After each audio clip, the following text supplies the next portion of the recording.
पहले क्या होता था कि अरब में जिस घर में बेटी पैदा होती थी तो बेटियों को जिंदा दफन कर दिया जाता था। लड़कियों का महत्व या कन्या का जो महत्व है हमारे समाज में, उसको भी समझाने की कोशिश कर रहे थे। क्योंकि वो एक उस धर्म से बिलोंग करते हैं, उस मजहब को मानने वाले हैं।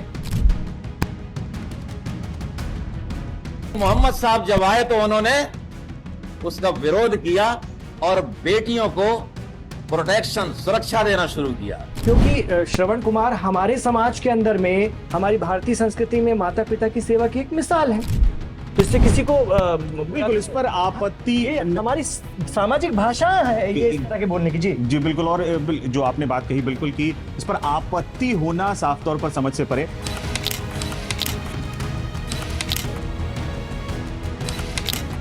नमस्कार दोस्तों, आप देख रहे हैं लाइव हिंदुस्तान। मैं हूं प्रशांत और मेरे साथ है मेरे सहयोगी इमरान खान। नमस्कार। गाहे बगाहे आपने टीएसआई अफाक खान के वीडियोस अपने सोशल मीडिया पेज पर जरूर देखे होंगे कि किस तरीके से लोग अपनी गाड़ी से उतरकर उनका पैर छूने आ रहे हैं। लोगों की लंबी कतार लगी हुई है सेल्फी और हाथ मिलाने के लिए। अपने निराले अंदाज में वो ट्रैफिक के नियम सिखाते हैं। उनके फॉलोअर्स की संख्या भी अच्छी खासी है। सिर्फ फेसबुक पर ही 2 मिलियन से ज्यादा फॉलोअर्स हैं और इंस्टाग्राम पर भी मामला 1 मिलियन से ज्यादा पहुंचने वाला है। लेकिन हाल के दिनों में अफाक खान ऐसी वजह से चर्चा में आए हैं जिस पर आज हम बात करने यहां जुटे हैं और इमरान जी से इसी मामले पर हम बातचीत करेंगे कि आखिर मामला क्या है और जिस वजह से उन्हें लाइन हाजिर कर दिया गया है, क्या वजह इतनी बड़ी भी है। उन्हें एक वीडियो उनका वायरल हुआ है जिसपे वो छोटी छोटी बच्चियों को, इंटर कॉलेज की बच्चियों को यातायात के नियम सिखा रहे थे और इस दौरान उन्होंने पैगंबर का जिक्र किया और उसके बाद कुछ लोगों को यह बात नागवार गुजरी और फिर मामला इतना बढ़ गया कि कन्नौज एसपी ने उन्हें लाइन हाजिर कर दिया। सबसे पहला सवाल इमरान मेरा आपसे मैं यही जानना चाहूंगा कि पहले तो उन्होंने कहा क्या था, एक वो भी आप चाहेंगे मेरे दर्शकों को समझाएं, और क्या उन्होंने कुछ ऐसा कह दिया था कि जिस पर इतना कुछ विवाद हो गया और मामला लाइन हाजिर तक पहुंच गया। प्रशांत, जितना हमने मीडिया रिपोर्ट्स के हवाले से पढ़ा और समझा तो वो बच्चियों को कुछ नैतिक शिक्षा दे रहे थे और बच्चियों का महत्व भी बता रहे थे। लड़कियों का महत्व या कन्या का जो महत्व है हमारे समाज में, उसको भी समझाने की कोशिश कर रहे थे। क्योंकि वो एक उस धर्म से बिलोंग करते हैं, उस मजहब को मानने वाले हैं जो कि इस्लाम कहलाता है। और जब हमारा जन्म किसी भी धर्म में होता है, ये तो हमारे हाथ में नहीं होता है, लेकिन जिस भी धर्म में हमारा जन्म होता है तो निश्चित तौर पर, जाहिर तौर पर हम कहीं ना कहीं अपने बचपन से हमारे जहन में वो उसकी जो नैतिक शिक्षाएं हैं, उस धर्म की अच्छी बातें हैं, वो अपने आप फीड होती चली जाती है हमारे दादा दादी, नाना नानी, माता पिता के जरिए, हमारे बड़े बुजुर्गों के जरिए। और इसमें किसी का कोई दोष नहीं होता है, ये एक प्राकृतिक प्रक्रिया है, ये होता है बड़े होते होते। तो वो जब नैतिक शिक्षा देने लगे तो बच्चियों के महत्व की बात आई तो उन्होंने एक मिसाल दे दी कि हमारे यहाँ जैसे कन्या को देवी माना जाता है, तो उसी तरह से उन्होंने एक मिसाल देते हुए कहा कि पैगंबर के दौर के पहले अरब में, जितना हम समझ पा रहे हैं मीडिया रिपोर्ट्स के हवाले से, कि बच्चियों की हालत, लड़कियों की हालत बहुत अच्छी नहीं हुआ करती थी। उसको इस्लाम में जहालत का दौर कहा जाता है। तो उस दौरान बच्चियों के साथ अच्छा सुलूक नहीं होता था, बेटी पैदा होना अच्छा नहीं माना जाता था। तो प्रॉफिट ने इस बात को लेकर के बहुत गंभीरता से काम किया और बच्चियों की हालत को सुधारने में, कन्याओं को वो दर्जा देने में बहुत बड़ी भूमिका उन्होंने निभाई। अरब के दौर में जहां कबीलाई प्रथा थी, है ना, जो युद्धरत रहा करते थे और ऐसे में उनके यहाँ बेटी हो जाती थी तो वो इस बात को अच्छा नहीं मानते थे, है ना। उनको इस तरह की उनकी जहालत थी या उस तरह की उनके अंदर में अशिक्षा थी या इस तरह की उनकी सोच थी। तो प्रॉफिट मोहम्मद ने इसके खिलाफ लड़ा और कहीं ना कहीं बेटियों को अरब के उस पूरे खित्ते में, उस पूरे क्षेत्र में, उस रीजन में एक बहुत महत्वपूर्ण स्थान दिलवाया। तो कहीं ना कहीं उन्होंने अपनी बातचीत में जब बेटियों को बता रहे होंगे, चूंकि उनकी परवरिश एक मुस्लिम परिवार में हुई है, तो वो नैतिक एग्जाम्पल भी जो निकल कर आए, जैसे कि मुझे जब मैं आपसे कभी बात करूंगा या कोई बच्चों को समझाना होगा, तो अगर मेरे उस तरह की नैतिक शिक्षा हुई है तो मैं उनकी भी बात कर रहा हूँ या एक हिंदू के तौर पे भी, एक मुस्लिम के। अब जैसे नैतिक शिक्षा मैंने जिस स्कूल में पढ़ा तो मैं बताऊंगा कि भाई श्रवण कुमार की तरह अपने माता पिता की सेवा करो। तो इसमें किसी मुस्लिम को बुरा नहीं लगना चाहिए।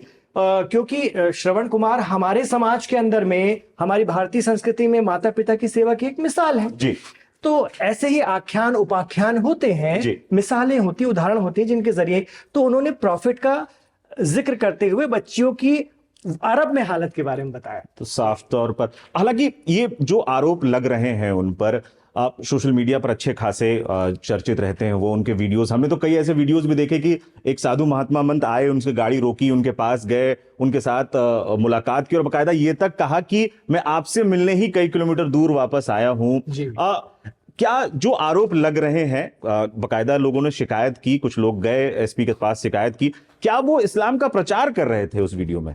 देखिए, वो एक बात बता रहे थे जो कोई बहुत दबी छिपी बात नहीं, तो सार्वभौमिक बात है। और ऐसे बहुत सारी नैतिक शिक्षा में हम बचपन से पढ़ते आ रहे हैं। इसी तरह से हम अपनी संस्कृति की ऐसी नैतिक शिक्षा में बातें पढ़ते आते हैं। जब हमें अन्याय के खिलाफ लड़ने की बात होती है तो हम महाभारत का जिक्र करते हैं कि पांडव सिर्फ 5 थे और कौरव इतनी बड़ी सेना थी, लेकिन न्याय की जीत हुई, सत्य की जीत हुई, हम ऐसे कहते हैं। बिल्कुल। तो ये ऐसे ही दिए जाते हैं मिसाल। आप जिस संस्कृति में, चूंकि वो एक मुस्लिम है तो उनको वो याद आ गई होगी, तो वो बताया कि बच्चियां इस्लाम में रहमत है। जैसे हम बोलते हैं ना लक्ष्मी, लाडली लक्ष्मी होती है। तो जैसे कि हम बोलते हैं ना, अरे लक्ष्मी आई है, बेटी किसी के यहाँ पैदा होती है, हम ऐसा बोलते हैं, सहज ही बोल देते हैं। मैं भी बोल देता हूँ, आप भी बोल देते हैं, और कई लोग ऐसा भी बोल देते हैं, अरे रहमत हुई है, बरकत हुई है। तो वो इस्लाम के हवाले से कि क्योंकि प्रॉफिट ने बच्चियों को रहमत बताया, बरकत बताया, तो ये तो सहज निकलने वाले शब्द हैं। इसमें कोई इतना सोचता नहीं है कि हमें कोई धर्म विशेष का प्रचार करना है या कुछ इस तरह। ऐसे तो फिर लाडली लक्ष्मी योजना भी है। जी बिल्कुल।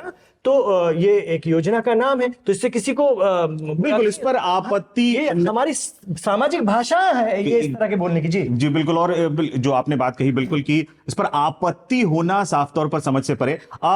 टीएसआई ने लाइन हाजिर हो गए, हालांकि लाइन हाजिर में निलंबित नहीं हुए, उसमें सैलरी आती है, लेकिन एक तरीके का पुलिस महकमे में या सरकारी महकमे में इसे एक सजा के तौर पर ही देखा जाता है। और लोग, अगर ज्यादा आप लाइन हाजिर होते हैं तो आपके प्रमोशन में भी इसका फर्क पड़ता है। हम लगातार इसको देखते हुए आ रहे हैं। जो एक और जो लगातार जिस पर चर्चा भी है, लोग तरह तरह के सोशल मीडिया पर एग्जाम्पल्स भी दे रहे हैं। एक एग्जाम्पल लोग दे रहे हैं कि अगर आप इस तरीके से लाइन हाजिर करने लग गए, तमाम थानों में आप अगर इस तरीके से कैटेगराइजेशन आप कर रहे हैं, तो फिर उन थानों का क्या होगा जहां पर हमने जागरण होते हुए देखे हैं। कई हमने आप कह सकते हैं जब कांवड़ यात्रा के दौरान किस तरीके के दृश्य हमने देखे हैं। अभी कुछ दिन, ज्यादा दिन पुरानी बात नहीं है, जब उस समय तत्कालीन जब सीओ अनुज चौधरी जी एक प्रोसेशन निकल रहा था, वहां पर वो बकायदा गदा ताने हुए निकल कर जा रहे थे। उस पर भी बहुत सारी, अगर आप इस तरीके से एक ऐसे सेक्युलर देश में अगर आप इस तरीके से कैटेगराइजेशन करने लग जाएंगे तब तो मामला मुझे लगता नहीं फिर कहीं रुकेगा नहीं। फिर तो आपको बहुत सारी चीजों, अब आप ये भी मत कहिएगा, फिर तो लोग एतराज करेंगे, भाई रहीमन पानी राखिए बिन पानी सब सुन। तो रहीम आपने क्यों बोला? जी। या फिर तुलसी तहां न जाइए कंचन बरसे में, ऐसी जगह नहीं जाना चाहिए, तुलसीदास जी कहते हैं, जहां आपकी इज्जत ना हो, सम्मान ना हो, चाहे वहां सोना भी बरसता हो। तो ये तो मुसलमान भी बोलता है, हम आपसी बातचीत में बोलते हैं कि तुलसी कहीं ना जाइए भैया, जहां कंचन बरसे में, हम ऐसी जगह नहीं जाएंगे जहां हमारी इज्जत ना हो। तो अब इसमें कोई क्या आपत्ति हो जाएगी या किसी को? ये तो अजीब सा एक विचार है जिसको लेकर के बहुत गहनता से सोचना चाहिए। ये ऐसी बातें हैं। और एक चीज और जिसको लेकर के लोगों को ऐसा लगा होगा, उसको भी हम साफ लेकर, उन्होंने कहा होगा, उन्होंने जिक्र, जैसे मैं मीडिया रिपोर्ट्स में पढ़ रहा हूं, मीडिया रिपोर्ट्स के हवाले से ही बता रहा हूं, उसमें था कि सल्लल्लाहु अलैहि वसल्लम। एक्चुअली क्या होता है प्रशांत, कि जब हम प्रॉफिट मोहम्मद का नाम लेते हैं तो इस्लाम की परंपरा है, जैसे हम बोलते हैं ना भगवान श्री राम। जी क्या भगवान श्री राम, ठीक है। इसी तरह से इस्लामिक परंपरा है जो पूरी दुनिया में मान्य है, वो ये है कि जब आप प्रॉफिट का नाम लेते हैं, उनका नाम तो मुस्तफा था, है ना, मोहम्मद मुस्तफा उनका नाम था, लेकिन जब हम उनके लिए आगे हजरत मोहम्मद मुस्तफ़ा सल्लल्लाहु अलैहि वसल्लम, सल्लल्लाहु अलैहि वसल्लम का मतलब होता है आप पर ईश्वर की कृपा हो, शांति हो। ये हम बार बार उनके लिए कहते हैं जब भी उनका नाम लेते हैं, ताकि हम उन पे ईश्वर की कृपा भेजते हैं या हम अपने तरफ से उनके लिए ईश्वर की कृपा सोचते हैं। तो कोई भी जो मुस्लिम है अगर वो उनका नाम लेगा तो इसी अदब के साथ लेगा, तो इसका मतलब इस्लाम का प्रचार करना नहीं हो गया। तो इसको भी समझने की जरूरत है। तो उसी तरह से समझिए, जैसे हम बार बार कहेंगे तो भगवान श्री राम कहेंगे, राम नहीं कह रहे हम, आगे ऐड कर रहे हैं भगवान श्री राम जी। साफ तौर पर जो विवाद चल पड़ रहा है उस पर बहुत ज्यादा चर्चाएं चल रही हैं, अलग अलग तरह की उसकी व्याख्याएं चल रही हैं। हालांकि इस पर भी जरूर मैं चाहूंगा कि आपका एक कमेंट जरूर हो कि क्या सोशल मीडिया की उनकी जो पॉपुलैरिटी है इस वजह से वो निशाने पर आ गए। जैसे शुरुआत में मैंने जिक्र किया, अच्छी खासी फैन फॉलोइंग है फेसबुक पर भी, इवन इंस्टाग्राम पर भी उनके वीडियोस, और लगातार लोगों की सेल्फी उनके साथ लेते हुए फोटोज दिखते हैं। एक अंदाज है उनका, चश्मा उसमें लगा के लोगों से मिलते हैं, लोग हाथ मिलाने आते हैं, लोगों को ट्रैफिक नियम अपने अंदाज में सिखाते हैं। कई बार तो कई ऐसे वीडियोस भी हैं जहां पर वो बकायदा हेलमेट खरीद कर दे रहे हैं रात में। और एक कई वीडियो था जिसमें ट्रक ड्राइवर अमूमन जो पुलिस कर्मियों को, खासतौर पर ट्रैफिक पुलिस कर्मियों को देख के दूर भागने वाले, गाड़ी रोककर उनसे मिलने आए, बकायदा उनके पैर छुए। और उनकी क्या सोशल मीडिया की, खासतौर पर आफाक खान की बात करते हैं, तो क्या उनकी पॉपुलैरिटी का भी एक वजह है आपको लगता है? जाहिर सी बात है, जब इंसान फेमस होता है, प्रसिद्ध होता है, तो बहुत सारे लोगों की नजरों में भी रहता है और आपकी प्रसिद्धि भी आपके लिए कई बार दिक्कत के सबब बन जाती है। तो जो प्रसिद्धि पाए हुए लोग हैं, हालांकि ये बहुत सहज भाव से इसको अगर हम देखें तो बहुत, लेकिन ठीक है, वो जांच का विषय है, वो अपनी तरफ से जांच हो रही होगी। हम मीडिया रिपोर्ट्स के हवाले से बता रहे हैं, जितना हमने पढ़ा उस हिसाब से देखा जाए तो निश्चित तौर पे आप सही कह रहे हैं कि प्रसिद्धि का असर तो पड़ता ही है। और जो फेमस पर्सनालिटी होती है, व्यक्तित्व होता है, उसके बारे में कोई कार्रवाई भी अगर होती है इस तरह की, तो वो हम आज क्यों बात कर रहे हैं? बिल्कुल। अगर कोई और इंस्पेक्टर या कोई और अधिकारी इस तरह से लाइन हाजिर हो जाए तो हमें क्या मतलब है? बिल्कुल, है ना। तो ये वजह वही है कि एक फेमस है तो हम भी उन्हें जानते हैं, आप भी पहले से जानते हैं, फिर उनके साथ ऐसा हो तो हम, ये सभी लोग इस तरह से सोचते हैं और उसके आधार पर भी कई लोग प्रसिद्धि पा लेते हैं। जी बिल्कुल, एक बड़ी वजह है साफ तौर पर। और आफाक खान ने पूरे जो मामले पर उनकी जो प्रतिक्रिया आई थी, उन्होंने कहा था कि मैं बच्चियों के बीच था, उन्हें यातायात के नियम समझा रहा था, थोड़ा सा एक भावुक संदेश देने की कोशिश थी मेरी, और इसी दौरान मैंने पैगंबर की एक जिक्र उन्होंने किया। नैतिक शिक्षा में ऐसी बहुत सी कहानियां आती हैं और हमारे भारतीय आख्यान भी आते हैं। कभी हम जीसस की भी कुछ बातें कर लेते हैं, कभी प्रॉफिट की बातें। तो नैतिक शिक्षा में तो, और फिर यही होता है कि जो जिस धर्म में पला बढ़ा है तो जाहिर तौर पर उसके जो अनकॉन्शियस माइंड होता है उसमें वो भरा होता है। तो कई बार आपने मुसलमानों को भी देखते हुए सुना होगा, इंशाअल्लाह माशाअल्लाह, तो वो बोल ही देते हैं, अरे माशाअल्लाह आप बहुत अच्छे लग रहे हैं। तब वो ये थोड़ी ना सोचते कि हम किसी नॉन मुस्लिम को ये कह रहे हैं। माशाअल्लाह का मतलब होता है ईश्वर आप पर, मतलब ईश्वर करे आपको किसी की नजर न लगे, है ना। तो जब हम किसी की तारीफ करते हैं तो खुद पहले ये बोल देते हैं कि आपको ईश्वर किसी की नजर न लगाए, आप बहुत अच्छे लग रहे हैं। तो ये एक सहज भाव है। तो हो सकता है कि कल को कोई इस पे भी आपत्ति कर ले कि आपने इंशाअल्लाह माशाअल्लाह क्यों बोला।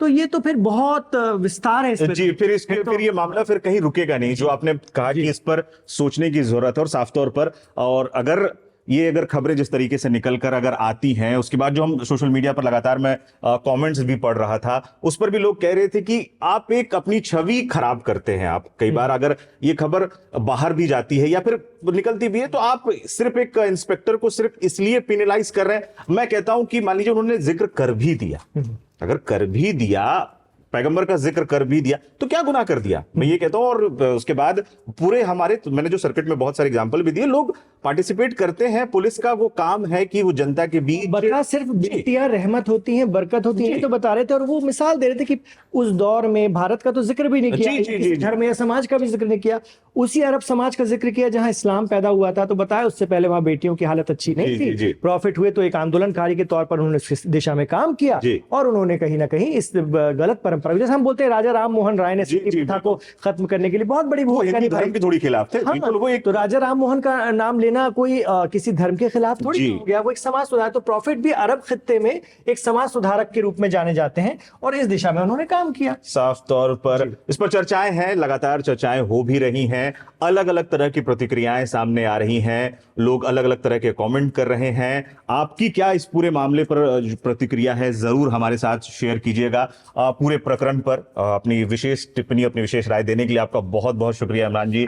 लगातार हिंदुस्तान के साथ बने रहिए, लाइव हिंदुस्तान के साथ बने रहिए। यूट्यूब पर देख रहे हैं तो पेज को सब्सक्राइब कर दीजिएगा और फेसबुक पर देख रहे हैं तो पेज को लाइक जरूर कर दीजिएगा। धन्यवाद, शुक्रिया।